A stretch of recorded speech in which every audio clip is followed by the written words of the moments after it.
Hello YouTube, Byron at Splitting Slices. Welcome back to the channel. It is Thursday, May 29th, 2025, which means we have a Thankful Thursday video to do, and we're going to do a sub-collection video. I'm going to show you the knife brand that I own the most of. That is Off-Grid Knives. Kerry, our FSA, who is the proprietor and owner of the business out of California, works with his family members to basically design and then get OEM'd in Taiwan many of his knives. So I want to thank Kerry for doing such a great job over, I guess it's been the last 5 years that I've purchased knives from the company, and I enjoy them very much. So let's go ahead and get into it. But before we do that, I want to thank Dave over at the Singing Toad Knives, Gears, and Outdoors channel for basically sponsoring and setting up the Thankful Thursday videos in the knife community. And thank him for the stickers that he provided to me. These were in a note that he sent with a care package along with Todd from Pocket EDC.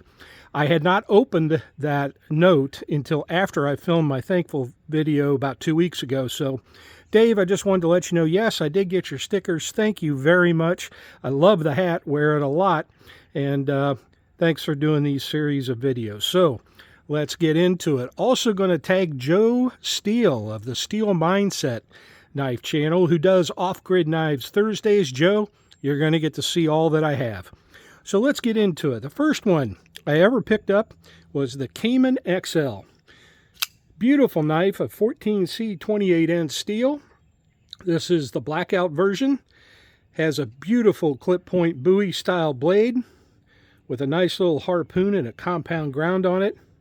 I really like this knife, and actually took this to South Dakota on a vacation and wrote a review of this, and it's actually, I think, still up on the testimonials part of the Off-Grid Knives website. It's going to be one of the older ones, though, guys. This is probably now pushing 5 years old. So fantastic blade, 4 inches of Sandvik 14C 28N steel, beautiful liner lock, does a great job, nice action, just a fantastic knife.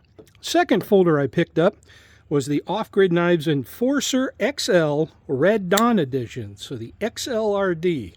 Now this is 4 inches of 154 cm steel.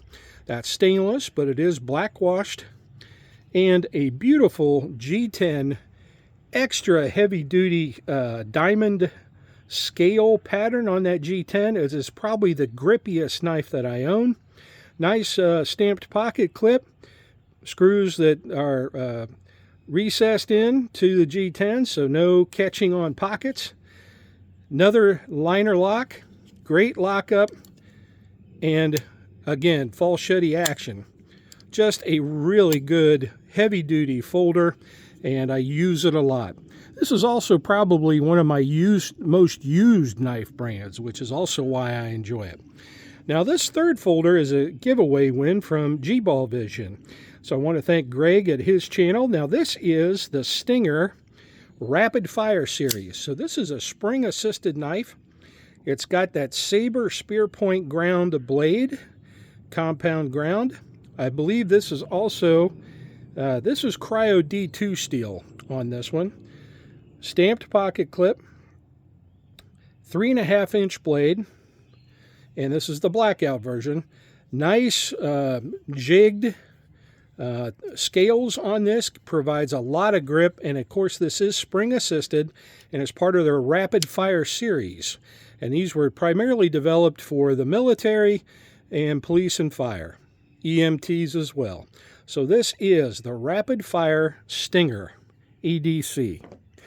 Fourth knife I purchased because I love my first folder so much, and I love the red and black of the XLRD Enforcer that I went ahead and picked up the Caiman XLRD when this version was offered.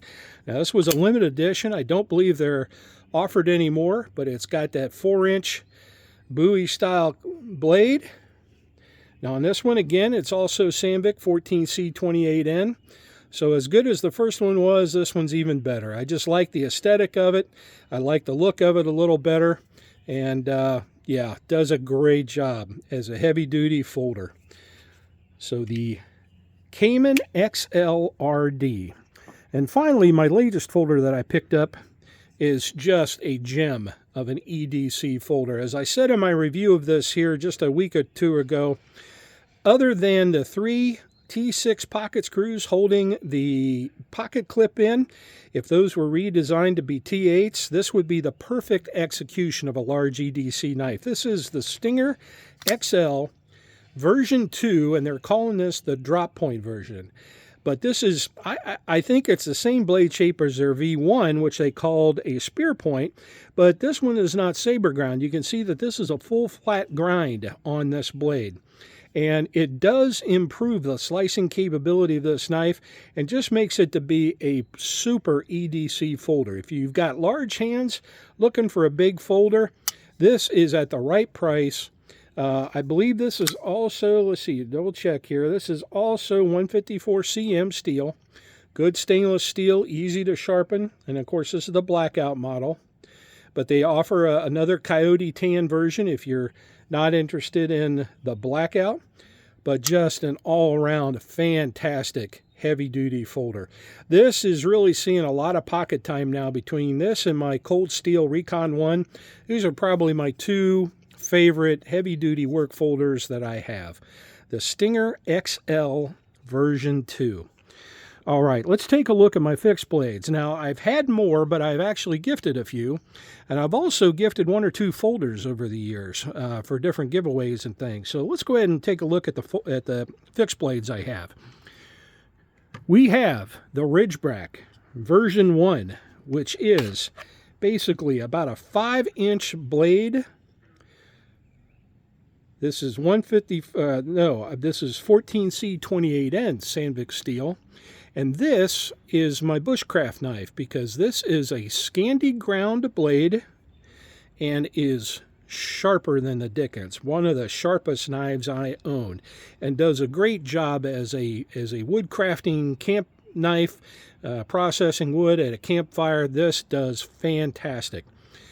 Just an excellent knife. Now, they've also come out with this knife in a full flat grind as a version 2. I'm not sure you can get the Scandi ground versions anymore. I think the only ones they now offer are the V2 flat grinds. But if you're looking for a good overall camp knife, just really hard to beat the Ridgeback. The only knife that they might have that would beat that, if you're looking for more of a drop point style blade, would be their Tracker series. Now, this is the Tracker version 1. This is a 5-inch blade of Cryo D2. It's a drop point. It's got nice jimping on the spine, has beautiful snakeskin black micarta scales. Of course, this is full tang construction, as all of the off-grid knives are, as far as their fixed blades.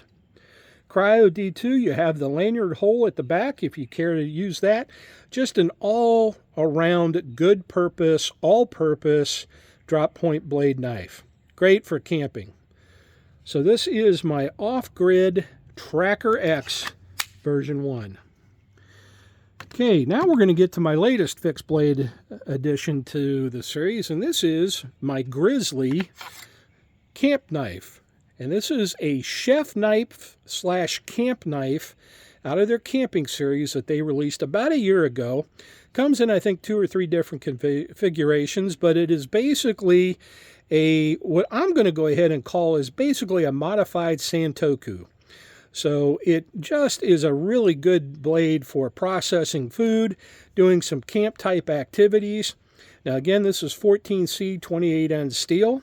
You've got about a 6-inch blade, 6.5 inches if I remember right, and some nice contoured G10 scales.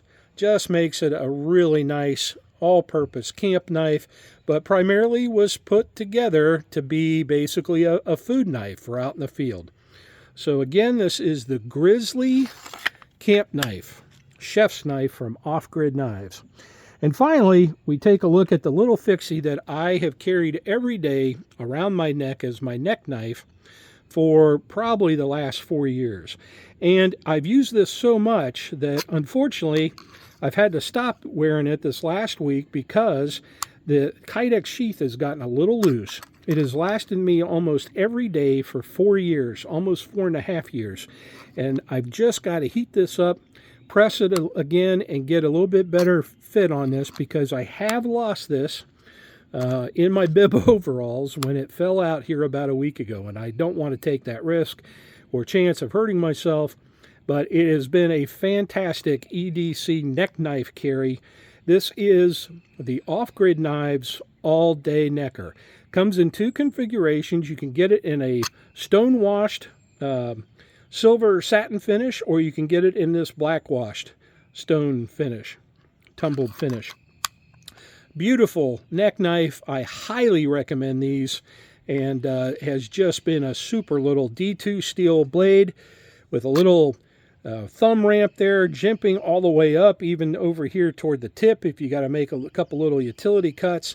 It really is the all-purpose neck knife that you can have available for any task that you need to use it for. The Off-Grid Knives all-day necker. All right, well, folks, that does it. This is my sub collection. I do plan on picking up a few additional knives. I'm going to wait for one of these great sales, although they just got done with a Memorial Day sale. Hit them up for the holidays. That's usually when they do sales. And of course, they've always usually, at least the last 3 or 4 years, participated in National Knife Day. Now, I believe that's in August or September. Forgive me, I should know that at this point. But look for early fall for that, or late summer for that sale. And I just can't recommend the brand highly enough. They are fantastic value knives. They are built well, heavy-duty construction, and just good all-purpose outdoor use knives. Most of them in stainless steel, and you just can't do wrong with them. So a big shout out and thank you to Off-Grid Knives for being such a great company. Please continue your efforts. And this is Byron from Splitting Slices saying thank you for attending the video. And oh, by the way, let's do this. I just did a video yesterday about 2 knives that unfortunately annoy me. And this is one of them right here. This is the 6-leaf SL13. It's a little box cutter, and that's the problem with it. It's just a little too little for me. It's a front flipper. See, I about tried to back flip that, and that wasn't going to work. But I talked about this in my video. If you would like this little box cutter, if you've got small to medium-sized hands, want a little box cutter, this one annoys the heck out of me. And as Patty Potato Peeler said in today's live stream, there's no sense of keeping a knife that you don't like. I agree wholeheartedly. So here's what I need you to do. I need you to go to yesterday's video. That was Wednesday's video on 2 decent knives that annoy me. I need you to leave a comment in that. Of course, you need to be 18 years of old. You need to have a U.S. mailing address, live in the United States, Continental 48, please. And I need you to go ahead and add a positive comment in that video and leave the word rattlesnake in your comment. No hashtag, just the word rattlesnake. Now, that stands for Rattlesnake Designs, who was the designer of this knife for 6-leaf knives. So there you go. If you're interested in that, go leave me that comment in yesterday's video. I'll leave it open for 2 or 3 days. I don't want this to be a big deal. And it's really more for regular viewers of my channel. So if you've left a comment already, just edit it, add that word rattlesnake, and that's what I'll be doing the search on. And we'll give this away in a couple days. That's it. This is Byron from Splitting Slices saying split a slice with a friend soon. Pick yourself up a 6-leaf SL13 rattlesnake if you are the lucky winner. And until my next video, everybody, please take care.